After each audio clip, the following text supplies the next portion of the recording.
مسافروں کے لیے رہنما اگر لیا وہ بھی ابو بکر کے پیسوں کا. کہا مجھے بڑا عزیز ہے، اللہ نے جو مال دیا ہے وہ میں محمد الرسول اللہ پہ قربان کرتا جاؤں. اور تیسری چیز مجھے بڑی پسند ہے کہ نبی کے گھر میں ابو بکر کی بیٹی موجود ہے.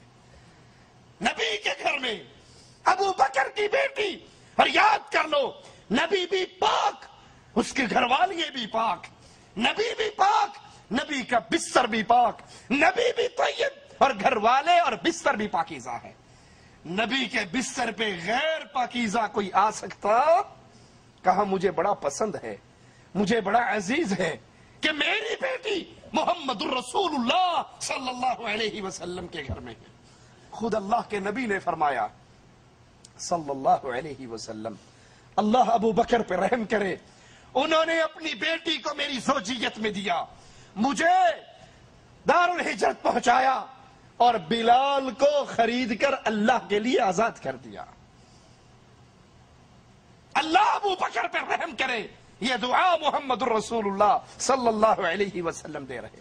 ابو بکر عبادت کرنے والے اپنے رب کی، اور عبادت کی یہ کیفیت کہ رسول کریم صلی اللہ علیہ وسلم پوچھتے ہیں آج روزہ کس نے رکھا؟ ابو بکر فرماتے ہیں یا رسول اللہ میں نے رکھا. پوچھا صدقہ کس نے کیا؟ کہا میں نے کیا. مسکین کو کھانا کس نے کھلایا؟ کہا میں نے کھلایا. جنازے کے ساتھ چل کر کون گیا؟ ابو بکر کہتے ہیں اللہ کے نبی میں گیا. ابو بکر رضی اللہ عنہ وارضا رسول کریم صلی اللہ علیہ وسلم سے پوچھتے ہیں یا رسول اللہ صلی اللہ علیہ وسلم، جنت کے 8 دروازے ہیں، انسان نے گزرنا تو ایک ہی دروازے سے ہے، ایک بندہ 2 دروازوں سے نہیں گزر سکتا، لیکن یا رسول اللہ صلی اللہ علیہ وسلم کیا کوئی ایسا خوش نصیب ہے جس کو جنت کا ہر دروازہ پکارے گا، ہر دروازہ آواز لے کر کہے گا میرے اندر سے گزر جاؤ؟ آقا فرماتے ہیں ابو بکر مجھے امید ہے تو ان خوش نصیبوں میں شامل ہوگا جن کو جنت کا ہر دروازہ کہے گا اور میرے اندر سے جنت میں گزر جائے. ایک دن میں روزہ بھی ابو بکر نے رکھا، صدقہ بھی ابو بکر نے کیا، جنازہ بھی ابو بکر نے پڑھا، مسکین کو کھانا بھی ابو بکر نے کھلایا.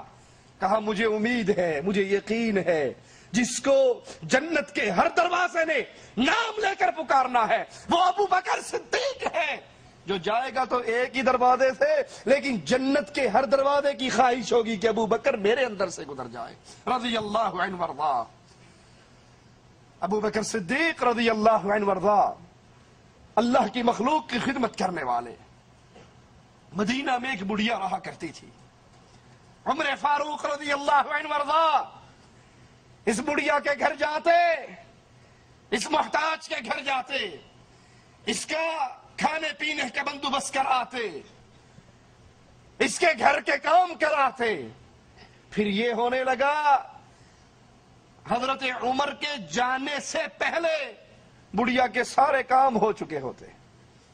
جب حضرت عمر پہنچتے پانی بھی بھرا ہوا ہے، صفائی بھی ہو چکی ہے، باقی معاملات بھی ٹھیک ہو گئے ہیں، گھر کے سارے کام ہو گئے.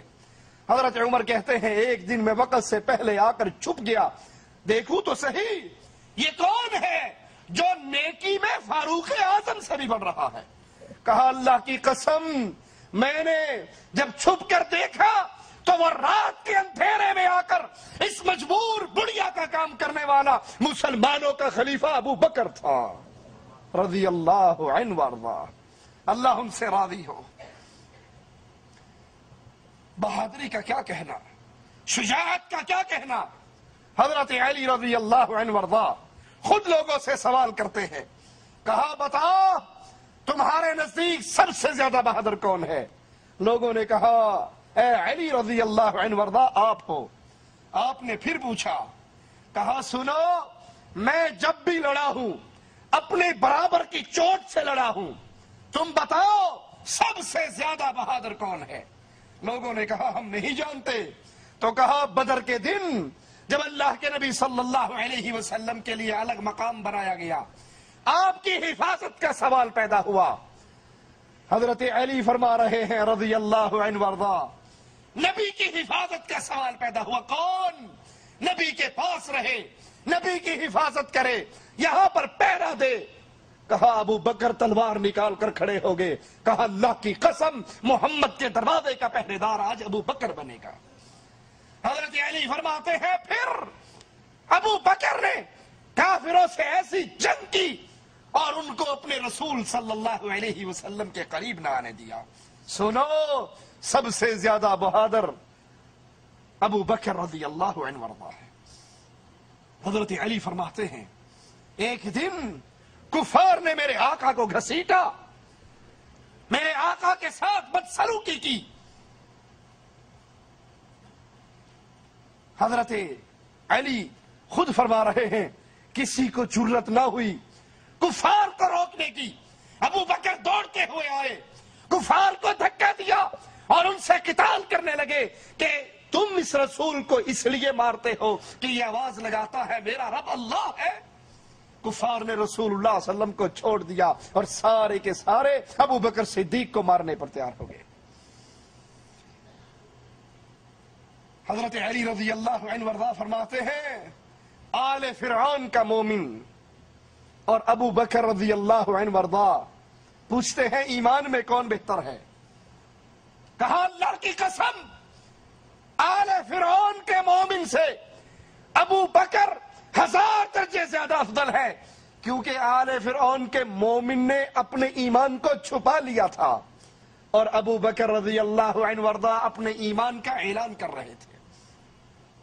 وہ ایمان چھپا کر بیٹھا تھا اور یہ ایمان کا اعلان کیا کرتے تھے، لا الہ الا اللہ کی آوازیں کو بلند کرتے تھے۔ حضرت حسن سے روایت ہے کہ سیدنا ابو بکر نے وفات سے قبل فرمایا، سنیے حضرت حسن کی گواہی رضی اللہ عنہ وارضاہ، وفات کے قریب امیر المؤمنین خلیفۃ الرسول ابو بکر صدیق رضی اللہ عنہ وارضاہ فرما رہے ہیں لوگو، یہ اونٹنی جس کا دودھ ہم پیتے ہیں، یہ پیالہ جس میں ہم کھانا کھاتے ہیں، اور یہ چادر یہ عمر کو دے آؤ اور اس کو کہہ